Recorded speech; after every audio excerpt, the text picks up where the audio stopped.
한국이 세계를 이끄는 10가지 기적, 불가능을 가능케 한 우리의 이야기, 충격적인 소식 전해드립니다. 산골에 사시는 할머니가 유튜브로 세상과 소통하고 계십니다. 넷플릭스 영화는 3초 만에 다운로드되고 행정서류는 30초 만에 발급됩니다.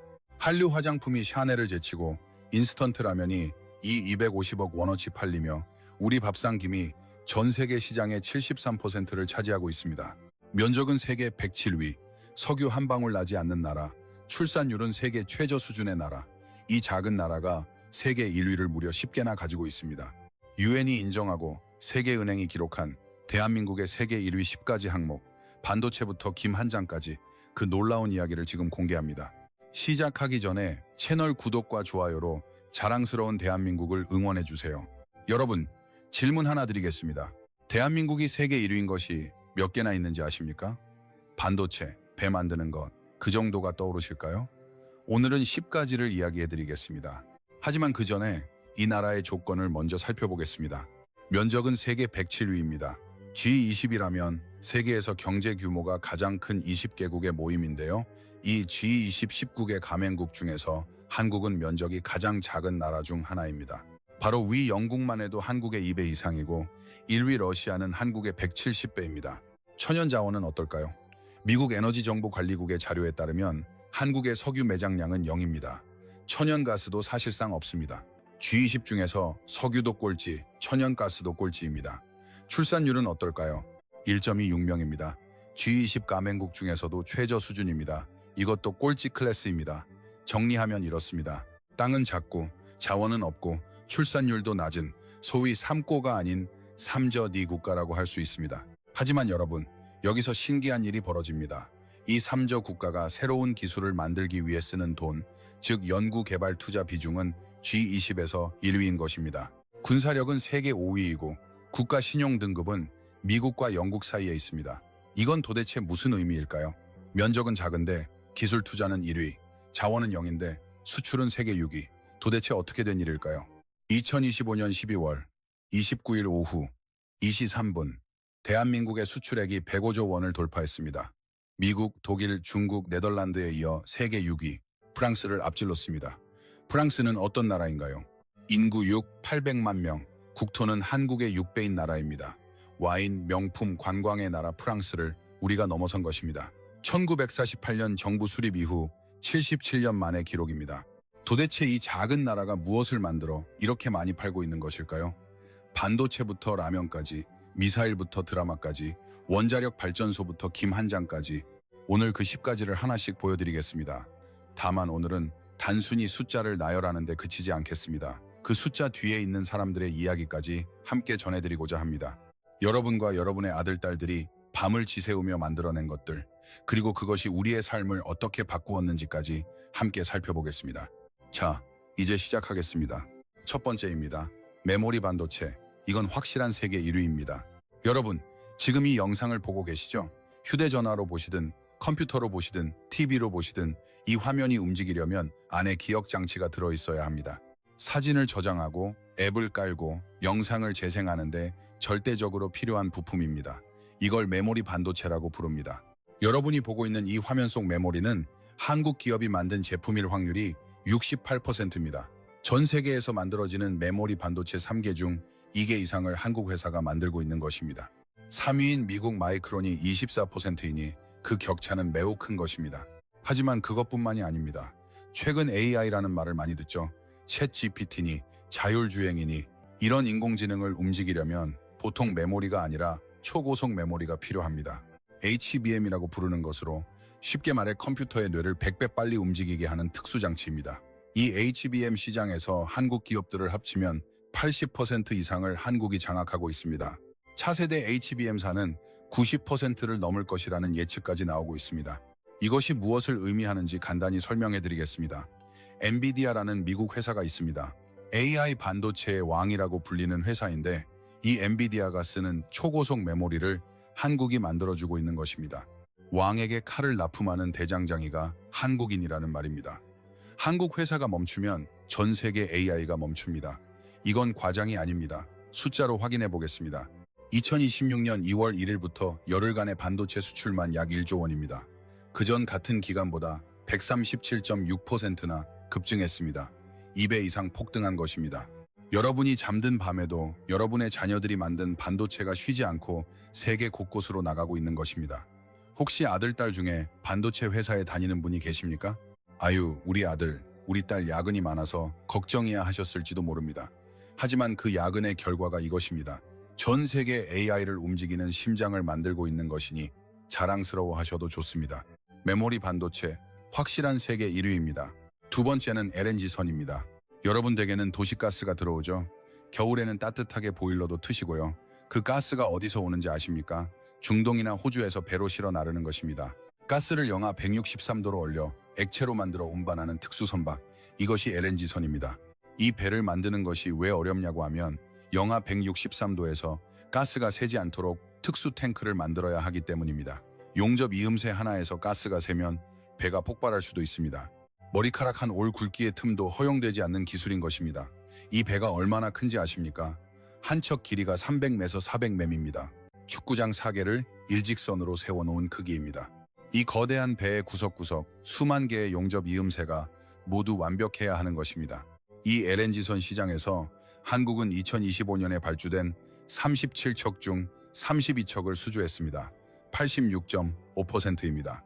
한국 조선소가 아니면 이 배를 제대로 만들 곳이 사실상 없다는 뜻입니다. 솔직히 말씀드릴 부분도 있습니다. 조선 전체의 수주량으로 보면 중국이 1위이고 한국이 2위입니다. 중국이 저가 물량으로 치고 들어오기 때문입니다. 하지만 결정적인 차이가 있습니다. 한국이 만드는 배는 한 척당 부가가치가 중국의 2배 이상입니다. 비유하자면 중국이 경차를 많이 팔고 있다면 한국은 가장 비싸고 가장 어려운 고급차만 만들어 팔고 있는 것입니다. 조선 수출액 또한 역대 최고치가 예상되고 있습니다. 여기서 한 가지 이야기해드리고 싶은 것이 있습니다. 1970년대에 한국이 처음 조선업을 시작했을 때 영국의 기술자들이 왔습니다. 그들이 뭐라고 했는지 아십니까? 너희들은 100년은 걸릴 것이다. 그때 현장에 있던 분들은 누구였을까요? 바로 여러분과 같은 세대였습니다. 아침 일찍부터 일어나 쇠타는 냄새를 맡으며 용접 불꽃을 튀기던 분들입니다. 손이 갈라지고 눈이 따갑고 허리가 끊어질 것 같아도 그 자리를 떠나지 않던 분들. 50년이 지난 지금 우리는 세계에서 가장 비싸고 가장 어려운 배를 만드는 나라가 되었습니다. 100년 걸릴 것이라고 했던 일을 여러분의 세대가 절반 이하의 시간 만에 해낸 것입니다. 여러분 댁 보일러가 따뜻한 이유, 그 가스를 실어 나른 배의 86%가 한국산이기 때문입니다.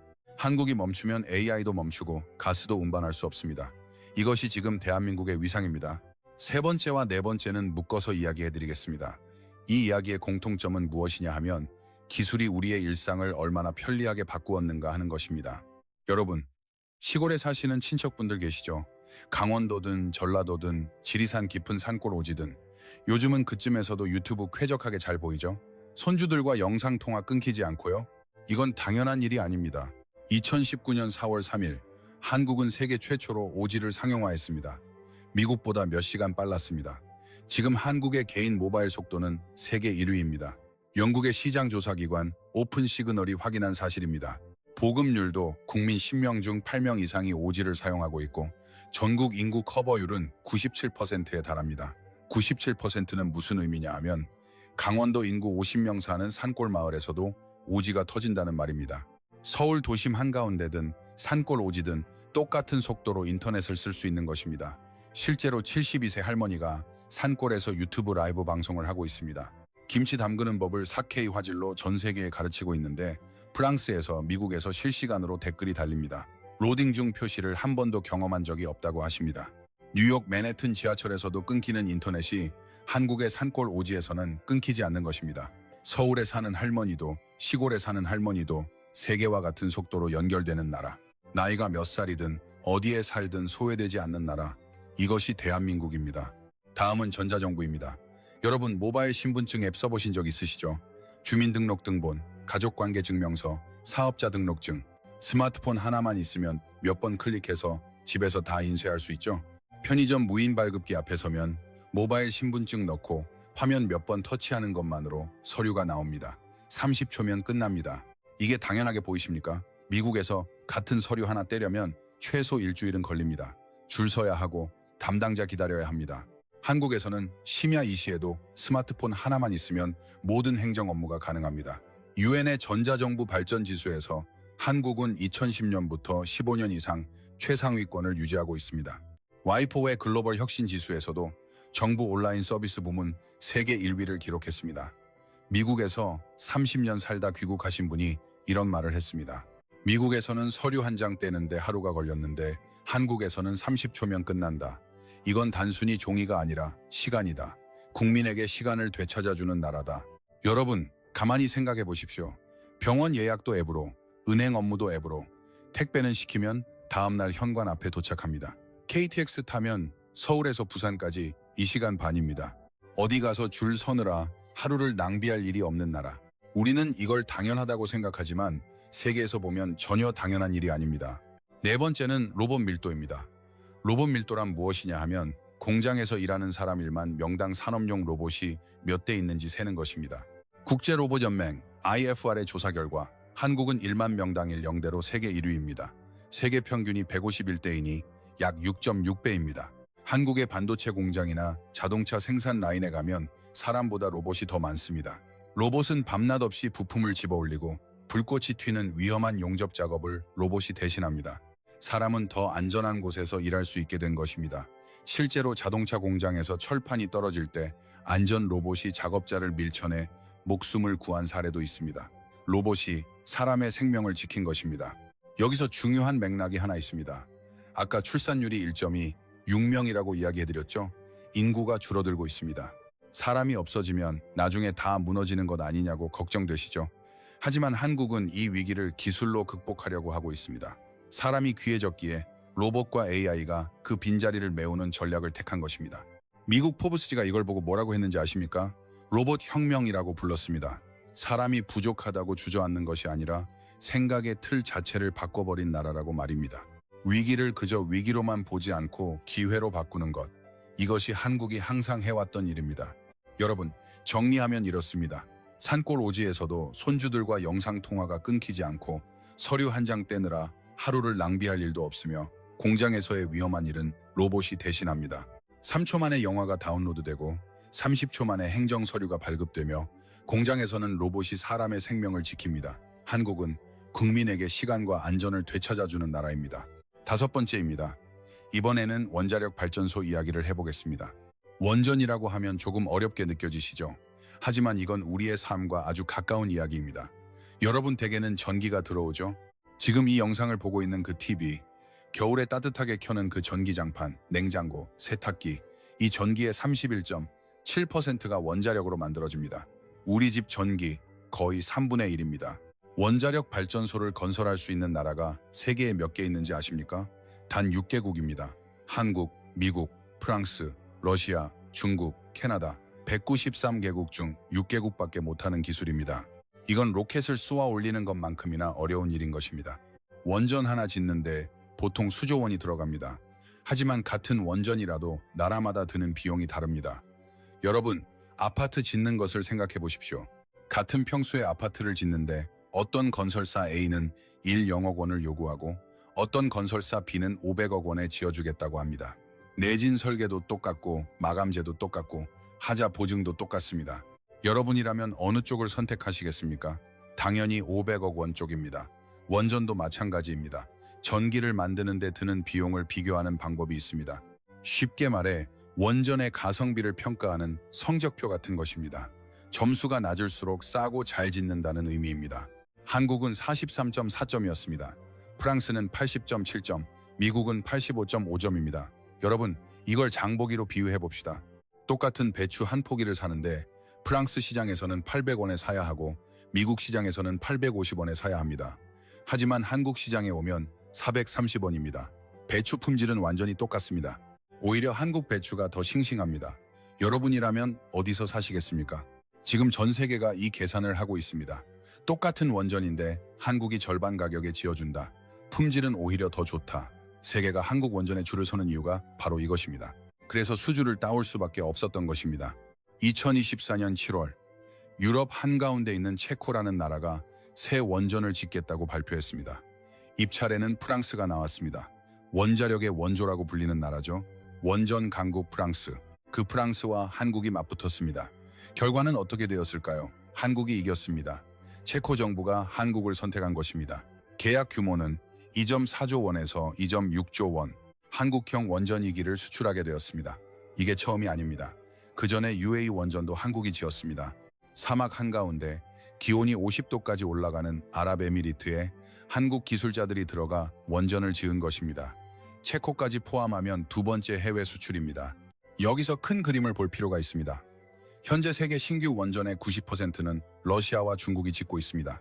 하지만 미국이나 유럽 같은 서방 국가들의 입장에서 생각해 보십시오. 나라의 전력을 책임질 원전을 러시아에 맡길 수 있겠습니까? 중국에 맡길 수 있겠습니까? 안보상의 문제로 꺼림칙하죠. 그러니까 서방 진영이 믿고 맡길 수 있는 가성비 좋은 원전은 사실상 한국밖에 없는 것입니다. 앞으로 수주가 더 늘어날 수밖에 없는 구조입니다. 여러분, 여기까지가 발전소 이야기였습니다. 이번에는 우리의 일상으로 돌아와 봅시다. 6번째와 7번째, K-뷰티와 K-푸드. 이건 정말 여러분의 딸, 며느리, 그리고 여러분의 밥상과 직접 연결된 이야기입니다. 먼저 화장품입니다. 여러분, 딸이나 며느리가 화장대 앞에 앉아있는 모습 보신 적 있으시죠? 거기에 놓인 화장품 브랜드들을 떠올려 보십시오. 설화수나 라네즈 등 한국 제품이 하나쯤은 있을 겁니다. 그 화장품이 지금 바다를 건너 미국에서 어떤 일을 하고 있는지 아십니까?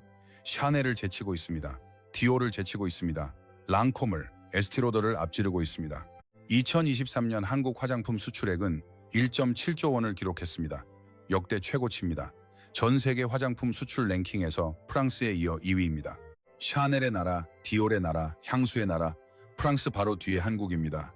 100년 넘게 화장품 본고장으로 불려왔던 프랑스 바로 뒤까지 바싹 추격한 것입니다. 그런데 미국 시장만 떼어놓고 보면 이야기가 달라집니다. 미국에서 한국 화장품 수입액이 약 300억 원으로 1위가 되었습니다. 프랑스가 약 300억 원으로 2위로 밀려난 것입니다. 미국인이 가장 많이 사는 외국 화장품이 프랑스산이 아니라 한국산이라는 말입니다. BBC가 이걸 보도했습니다. 현대 화장품의 발상지인 프랑스를 넘어 한국이 미국 시장에서 1위가 되었다. 여러분, 우리 딸들이 매일 아침 쓰는 그 화장품입니다. 우리 며느리가 화장대 위에 올려놓은 그 병입니다. 대단한 것은 멀리 있는 것이 아닙니다. 우리 딸들의 화장대 위에서 세상을 제치고 있는 것입니다. 2026년에는 수출액이 2.2조 원을 넘을 것으로 예측됩니다. 프랑스를 완전히 앞지르는 날도 그리 멀지 않았습니다. 다음은 K-푸드입니다. 여러분, 라면 좋아하시죠? 밤늦게 출출할 때 라면 한 그릇 끓여 먹죠. 달걀 톡 깨 넣어 파송송 썰어 그 라면이 지금 세계를 뒤집고 있습니다. 2023년 K-푸드 전체 수출액은 2조 원을 넘었습니다. 역대 최고 기록입니다. 그 중에서 라면 수출액만이 280억 원, 가공식품 단일 품목으로 이 0억 원을 넘은 것은 한국 식품 수출 역사상 처음 있는 일입니다. 우리가 편하게 끓여 먹던 그 라면이 이런 역사를 쓰고 있는 것입니다. 미국 월마트 진열 때에도, 프랑스 까르푸 진열 때에도, 방콕 세븐일레븐 진열 때에도 한국 라면이 놓여 있습니다. 유튜브에서 미국 젊은이들이 매운 라면 먹다가 이마에 땀을 줄줄 흘리는 영상 보신 적 없습니까? 맵다고 울면서도 젓가락을 놓지 못합니다. 그 영상이 수억 회 이상 조회되며 하나의 라면 문화가 된 것입니다. 그리고 여러분, 김 이야기를 안 할 수 없습니다. 매일 밥 먹을 때 드시는 그 김입니다. 따뜻한 밥 위에 올려 돌돌 말아먹는 늘 반찬통에 들어있는 그 조미김. 이 김에 지금 별명이 붙었습니다. 검은 반도체. 왜 그런지 아십니까? 2023년 기준 세계 김 시장에서 한국의 점유율은 73.4%입니다. 전 세계에서 팔리는 김사장 중 3장이 한국산입니다. 수출액만일 500억 원을 돌파했습니다. 반도체처럼 세계 시장을 독점하고 있다고 해서 검은 반도체라고 불리는 것입니다. 해양수산부는 2030년까지 점유율 75%, 수출액이 250억 원을 목표로 세웠습니다. 김이 나라를 먹여 살리고 있는 것입니다. 미국에서 팔리는 김이 90%가 한국 조미 김입니다. 미국 아이들이 학교에 도시락 싸갈 때 과자 대신 김을 넣어달라고 한다고 합니다. 우리 엄마들이 아침마다 밥 싸줄 때 넣어주던 그 김, 이제는 미국 엄마들이 자기 자녀 도시락에 넣어주고 있는 것입니다. 여러분, 잠시 멈춰서서 생각해 보십시오. 우리가 매일 쓰는 화장품, 미국에서 샤넬을 제치고 있습니다. 매일 끓여 먹는 라면이 이 250억 원어치나 팔리고 있습니다. 밥상 위에 김이 세계 시장의 73%를 차지하고 있습니다. 대단한 것은 어디 저 멀리 있는 것이 아닙니다. 우리 화장대 위에 있고 우리 부엌에 있고 우리 밥상 위에 있습니다. 여러분의 일상이 바로 세계 1위인 것입니다. 프랑스 절반 가격으로 원전을 짓고 프랑스에 이어 화장품을 만들고 전 세계에 라면과 김을 파는 나라. 여러분이 키워낸 아들, 딸들이 여러분이 차려준 밥상에 올린 그 김, 여러분이 일궈온 이 나라의 문화가 세계를 매료시키고 있습니다. 한국이 만들면 세계가 삽니다. 여러분, 8번째와 9번째입니다. K-드라마와 K-팝, 지금까지는 반도체, 배, 원전, 화장품, 라면 모두 공장에서 만드는 물건들이었습니다. 손으로 만지고 눈으로 볼 수 있는 것들이었죠. 하지만 한국이 수출하는 것은 물건만이 아닙니다. 이번에는 눈에 보이지 않는 것을 팔아 세계를 매료시킨 이야기입니다. 손주들이 넷플릭스를 본다고 하죠. 거실에서 함께 본 적 있으십니까? 혹시 오징어 게임이라는 거 들어보셨습니까? 이름은 한 번쯤 들어봤을 겁니다. 그 드라마가 지금 세계에서 어떤 일을 하고 있는지 이야기해드리겠습니다. 2025년 한 해 동안 넷플릭스 글로벌 TOP 10에 진입한 한국 드라마가 17편입니다. 17편입니다. 넷플릭스에는 미국 드라마, 영국 드라마, 스페인 드라마, 한국 드라마, 전 세계 수만 개의 콘텐츠가 다 올라와 있죠. 그 중에서 한국 드라마 17편이 글로벌 TOP 10에 이름을 올린 것입니다. 이 17편의 누적 시청 시간은 얼마나 되는지 아십니까? 22억 시간입니다. 오징어 게임 시즌 1은 누적 시청수 3억 840만 회를 기록했습니다. 비영어권 시리즈 역대 1위입니다. 영어가 아닌 외국어로 만들어진 작품 중에서 전 세계 사람들이 가장 많이 본 작품이 한국 드라마라는 말입니다. 오징어 게임뿐만이 아닙니다. 나의 아저씨라는 드라마도 있습니다. 한국의 평범한 일상이 배경인 이 작품을 미국의 타임지가 2025년 최고의 K 콘텐츠 1위로 선정했습니다. 미국에서 가장 권위 있는 시사주간지가 한국의 보통 사람 이야기를 올해 최고라고 뽑은 것입니다. 한국적인 정서, 한국적인 가족의 한국인의 따뜻함이 자막을 뚫고 전 세계 시청자들의 마음에 닿은 것입니다. 여러분, 영어도 아니고 한국어 드라마입니다. 자막을 읽어가며 보는데도 전 세계 사람들이 열광하는 것입니다. 왜일까요? 한국 드라마에는 무언가가 있기 때문입니다. 부모가 자식을 위해 희생하는 마음, 어려울 때 서로 손잡아주는 정, 포기하지 않는 끈기.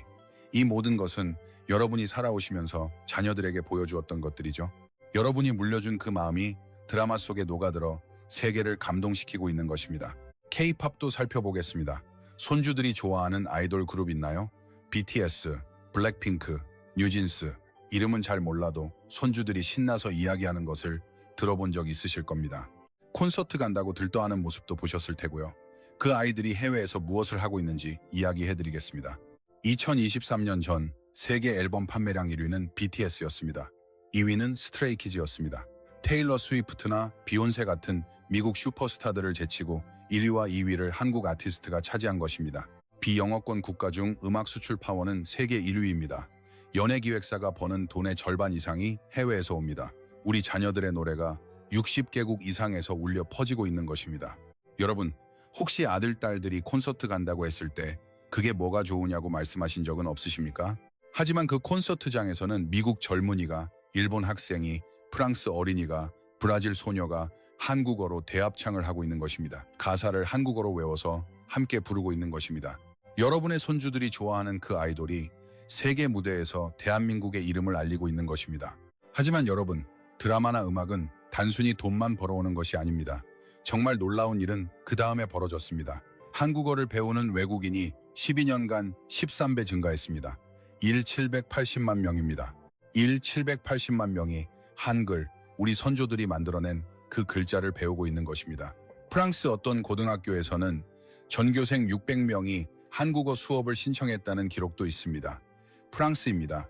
자기 언어에 대한 자부심이 세계에서 가장 강한 나라 아닙니까? 그 나라 학생 600명이 안녕하세요를 배우고 사랑해요를 한글 음절로 쓰고 있는 것입니다.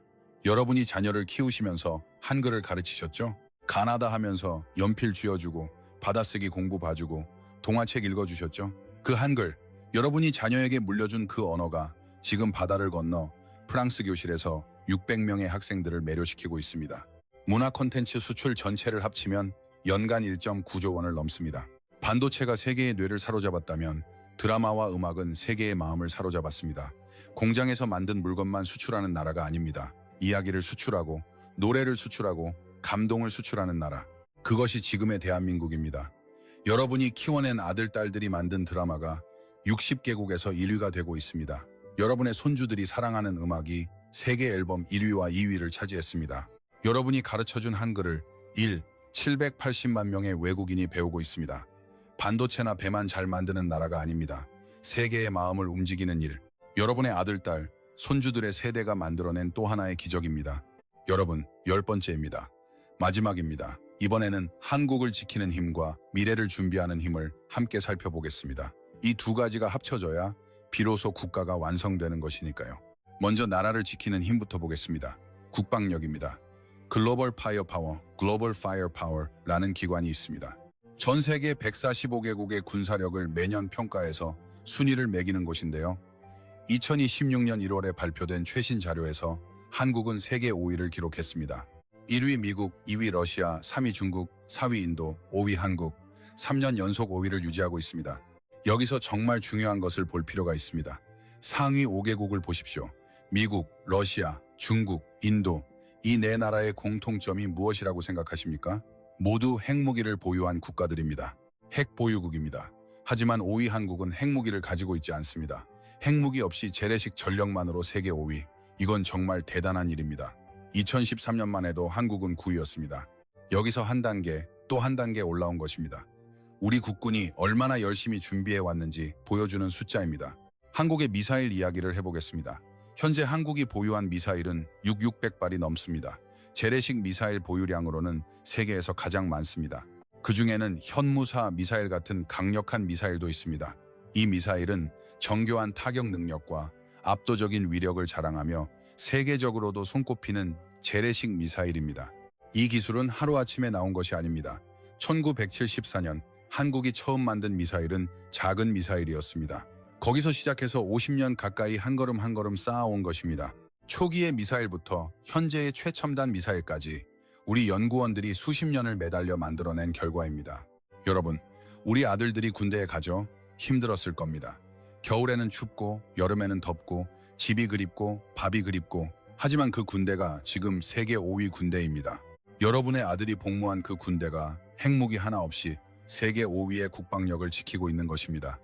아들에게 고맙다는 한마디 해주셔도 좋을 것 같습니다. 방위산업 수출에 대해서도 이야기해야 합니다.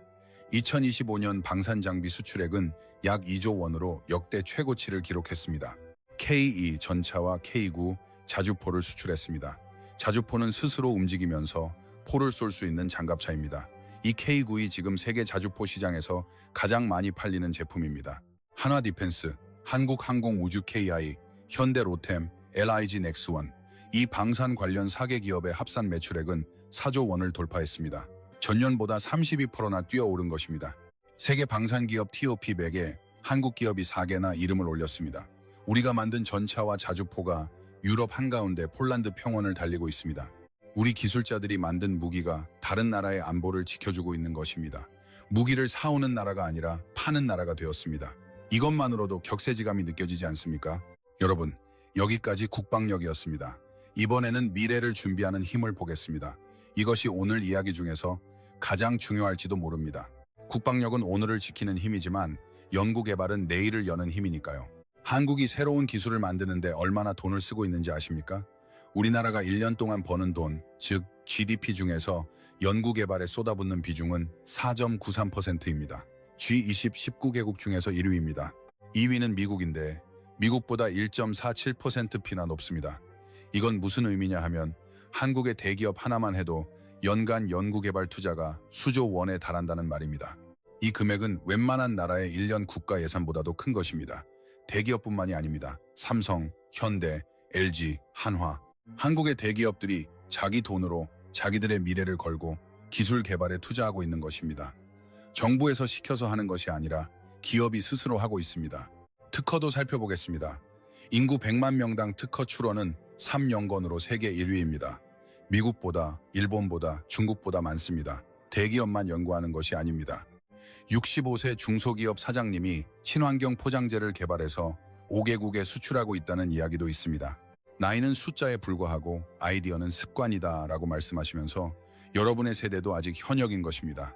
이 모든 것을 종합한 성적표가 있습니다. 와이포라는 세계 지적재산권 기구가 매년 전 세계 139개국을 78개 항목으로 평가합니다. 쉽게 말해 어떤 나라가 미래를 가장 잘 준비하고 있는지 점수로 평가하는 기말고사 같은 것입니다. 2025년부터 2026년 성적표에서 한국은 세계 4위, 아시아 1위를 기록했습니다. 60점입니다. 바로 아래 5위는 싱가포르로 59.9점이었습니다.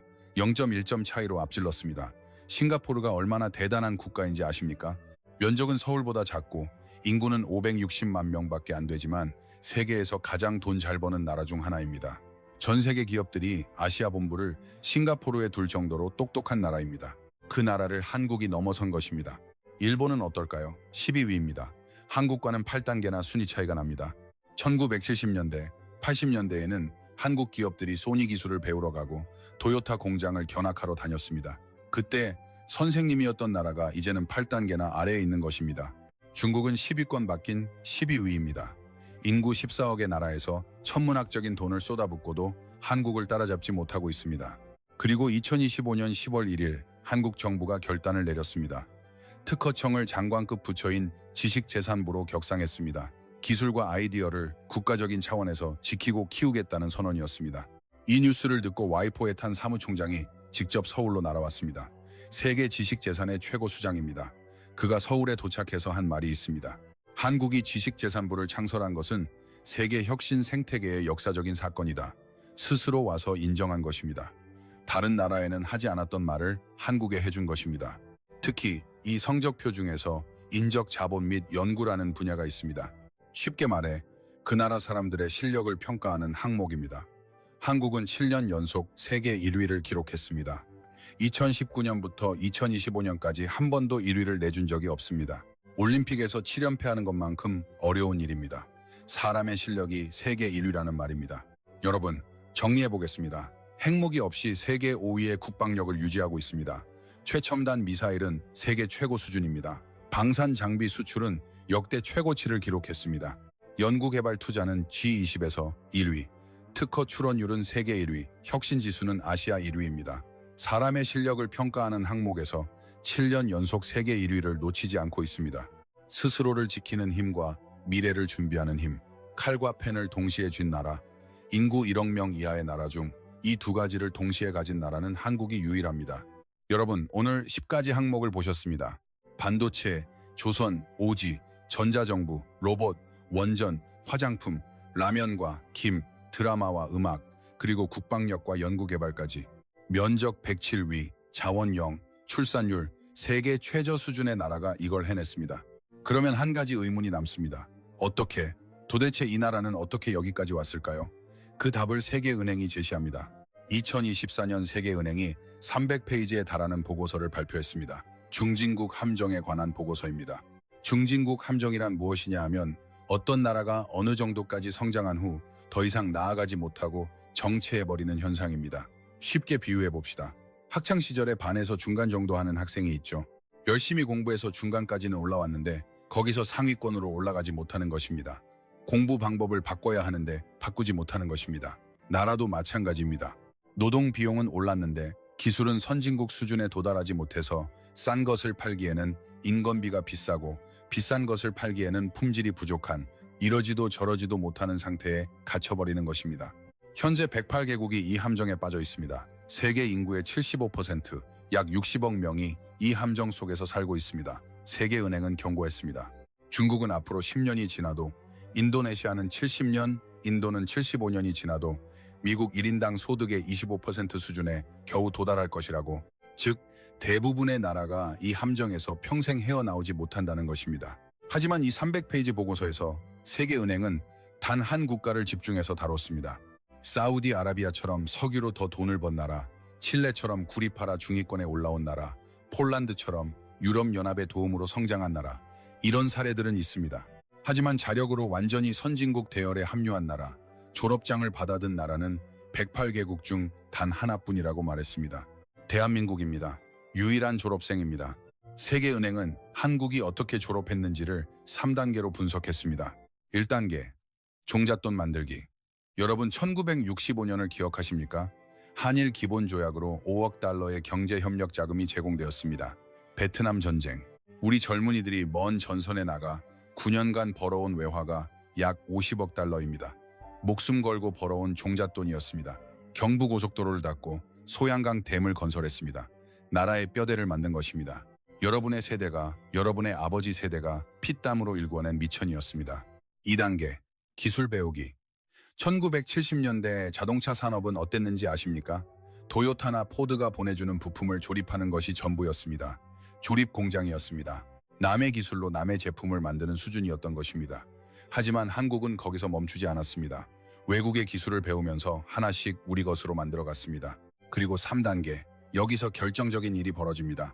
세계은행이 이 단계를 뭐라고 불렀는지 아십니까? 자기 파괴적 혁신, Self-Destructive Innovation이라고 불렀습니다. 기존의 방식을 스스로 부수고 새로운 것을 만들어내는 것입니다. 정부가 자동차 회사에 통보했습니다. 부품 국산화율 76% 이상을 달성하라. 못하면 조립 면허를 박탈하겠다 등 떠밀린 것입니다. 외국 부품에 의존해 편하게 조립만 하던 것을 끊으라는 것입니다. 당장이라도 망할 수밖에 없는 상황이었습니다. 결과는 어떻게 되었을까요? 불과 1년 반 만에 독자 모델 포니를 만들어냈습니다. 남의 부품을 조립만 하던 나라가 자기 차를 만든 것입니다. 1년 반입니다. 연구소에서 도면을 그리고 공장에서 새벽까지 시제품을 깎고 실패하면 또다시 만들고 그렇게 대한민국이라는 이름이 새겨진 자동차가 탄생한 것입니다. 여러분, 브라질이라는 나라 아시죠? 삼바와 축구의 나라. 땅은 한국의 85배, 석유도 나오고 철광석도 나오고 자원이 풍부한 나라입니다. 그 브라질이 한국보다 먼저 자동차 산업을 시작했습니다. 시작은 빨랐던 것입니다. 하지만 독자 모델을 만들지 못했습니다.